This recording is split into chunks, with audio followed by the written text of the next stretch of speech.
আসসালামু আলাইকুম। আমি Sardar Nasir Ahmed, BD Thai food and beverage লিমিটেডের ম্যানেজিং ডিরেক্টর কাম সিইও। আমরা বিগত 2012-13 সালের দিকে ধামরাই এখানে আমাদের BD Thai food and beverage limited কোম্পানিটা শুরু করছি। একটা রপ্তানি উন্নয়নমুখী কোম্পানি, এটা ফুড অ্যান্ড বেভারেজ তৈরি করি। পাশাপাশি আমরা আর একটা কোম্পানি করছি যেটা বিডি থাই কর্মী নামে পরিচিত। এখানে আমরা ইলেকট্রনিক বিভিন্ন যন্ত্রপাতি তৈরি করি এবং স্থানীয়ভাবে মার্কেটিং করি।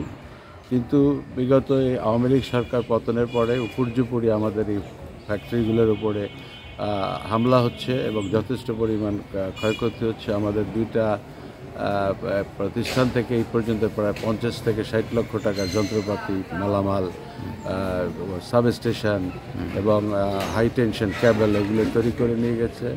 আমাদের এখানে রাত্রে যে নৈশপ্রহরী থাকে তাদেরকে বাইরে রেখে তারা যথেষ্ট মারধর করছে। তাদের টাকা, পকেটের টাকা পয়সা, মোবাইল এগুলো ছিনতাই করে নিয়ে গেছে।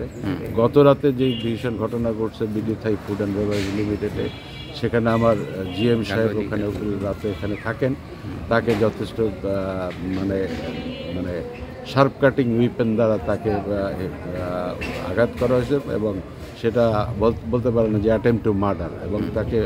এবং তার কাছ থেকে টাকা পয়সা চাওয়া হয়েছে। টাকা পয়সা না থাকার কারণে তার মোবাইল নিয়ে গেছে, আমার স্টাফদের করেছে। এবং উপর্যুপরি এইভাবে যদি এই দেশ সরকার আমাদেরকে এই প্রোটেকশন না দেয়, আমাদের জন্য এই রপ্তানি উন্নয়নমুখী আর BD Thai food limited, food and beverage limited হচ্ছে একটা পাবলিক লিস্টেড কোম্পানি।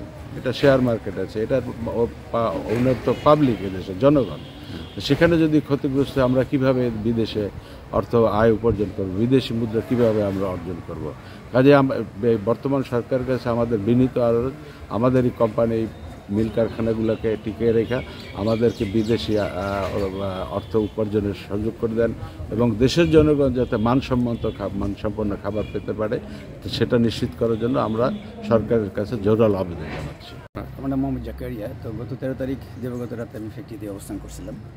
তো আমি রাত 12:30 পর্যন্ত মোটামুটি জাগনা ছিলাম। একটার দিকে অনেকটার দিকে আমি ঘুমিয়ে পড়ি।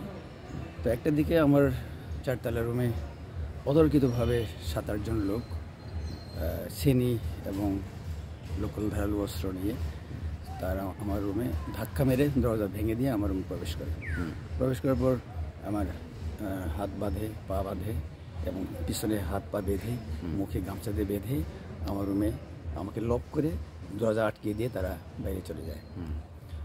তার পরবর্তীতে আমি কোনো রকমে আমার একটা পায়ের দরজা খুলে ফেলে আমি বিছানায় উপর হয়ে শুয়ে আছি। একটু পরে তারা আবার এসে আমাকে রামদা ছেনি দিয়ে আঘাত করার চেষ্টা করে, আমি প্রোটেক্ট করার চেষ্টা করি। তারপরে তারা পর্যায়ক্রমে আমাকে কয়েকজন ধরে হাত আবারও শক্ত করে বাঁধে যাতে আমি নড়াচড়া করতে না পারি। পরবর্তীতে তারা একইভাবে আবার দরজা লক করে দিয়ে তার বাড়ি চলে যায়।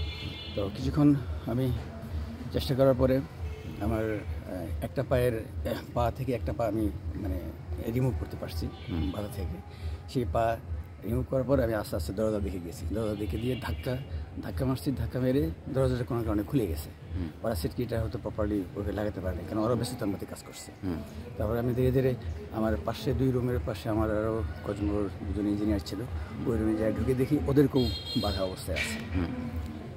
বেঁধে ওদেরকে উপর করে রেখে দিছে এবং পরে সংবাদ পেয়ে যে নিচে আমাদের প্রায় 15-20 জনের মতো আমাদের লোক ছিল, তাদেরকেও একইভাবে সংঘবদ্ধভাবে সবাইকে বেঁধে আপনার একটা রুমে আটকে রাখে এবং সবার কাছ থেকে মোবাইল, টাকা পয়সা, আমার 2টি মোবাইল এবং টাকা পয়সা, আমার প্রায় কত 30-32 হাজার টাকা ছিল, মোবাইল 2 সেট এবং যত এমপ্লয়ি আছে সিকিউরিটি গার্ড থেকে শুরু করে প্রত্যেকের টাকা পয়সা এবং মোবাইল এবং প্রত্যেক কিছু লোড করছে, নিয়ে তারা পালিয়ে যায়।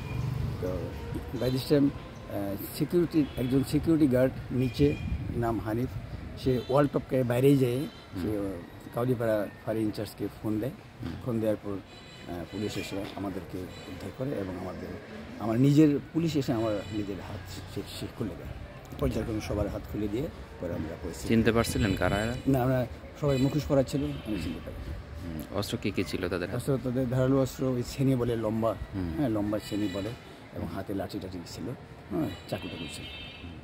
ওই কন্ডিশনের মধ্যে আমার সেন্স তো কাজ করে না এগুলো। জি। হ্যাঁ, আমার ঘরে আঘাত করে, হাঁটুতে আঘাত করে, পায়ে আঘাত করে, তো আমার এবং শ্বাস প্রশ্বাসও নিতে কষ্ট হচ্ছিল এবং ব্লাড সার্কুলেশন প্রবলেম হচ্ছিল, যেহেতু হাত প্রচণ্ড শক্ত করে দিচ্ছিল, বাধা ছিল আর কি। কতক্ষণ ছিলেন এরকম? ওরা একটার দিকে আসছে, হয়তো 15-2টার মধ্যে তারা পুলিশ আসতে চলে গেছে। 1 ঘন্টা অভিযান করছে প্রায়। 1 ঘন্টা পর্যন্ত। এবং পুলিশ না আসলে তারা আরও দীর্ঘ সময় থাকতো। আমি ছিলাম না, নিয়ে আসলে তারা ছিল। কতদিন আগে এর আগে ঘটনা এটা ঘটছে? 10-12 দিন আগে। পরপর 2বার ডাকাতির ঘটনা হ্যাঁ, ঘটলো। 2বার ডাকাতি ঘটনা। ডেফিনেটলি শঙ্কিত আছি, যান নিরাপত্তা নিয়ে শঙ্কিত আছি, ফ্যাক্টরি একটা পাবলিক লিমিটেড কোম্পানি প্রপার্টি নিয়ে শঙ্কিত, তাহলে এমপ্লয়মেন্টের একটা মানে শঙ্কা, তাই না? লোকাল একটা ফ্যাক্টরি, একটা সুন্দর ফ্যাক্টরি, রপ্তানিমুখী একটা প্রতিষ্ঠান, পাবলিক লিমিটেড কোম্পানি, তো আমরা সবাই ভীত আছি আর কি। জন ছিল ফ্যাক্টরিতে তখন? ফ্যাক্টরিতে গতকাল নাইটে প্রায় 17 জনের মতো লোক ছিল। পরে তো 17 জন লোক ছিল। প্রথমে আর এই ডিস্ট্রিবিউশনের এদিক দিয়ে ঢুকে সামনে 4-5 জন দাঁড়িয়ে ছিল, ওদেরকে রামদাস শ্রেণী দিয়ে গলায় বেঁধে ওদেরকে ওখানে বসেছে। বসানোর একটু পরে ওদের কাছ থেকে মোবাইল, টাকা পয়সা যা আছে নিয়ে নিয়েছে প্রথম ফার্স্ট, নিয়ে ওদেরকে এখানে ঢুকেছে। এখানে ঢোকানোর পরে একে এখানে 10 জনকে ঢুকেছে। 10 জনকে ঢুকে এখানে এই যে অবস্থা, ওই যে কম্বল কেটে কেটে রশি বানিয়েছে, মানে এগুলো সবার মুখ বাঁধছে, হাত বাঁধছে, পা বাঁধছে, বেঁধে এখানে এদেরকে আটকে রাখছে।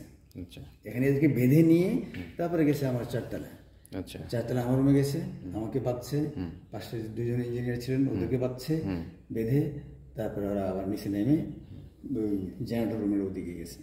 ওদিকে 2 জন সিকিউরিটিকে ধরছে, এখন সিকিউরিটি পালিয়ে যায়, বাইরের থেকে ওসিকে ফোন দেয়, পরবর্তীতে যখন ওসি আসে আমাদেরকে উদ্ধার করে।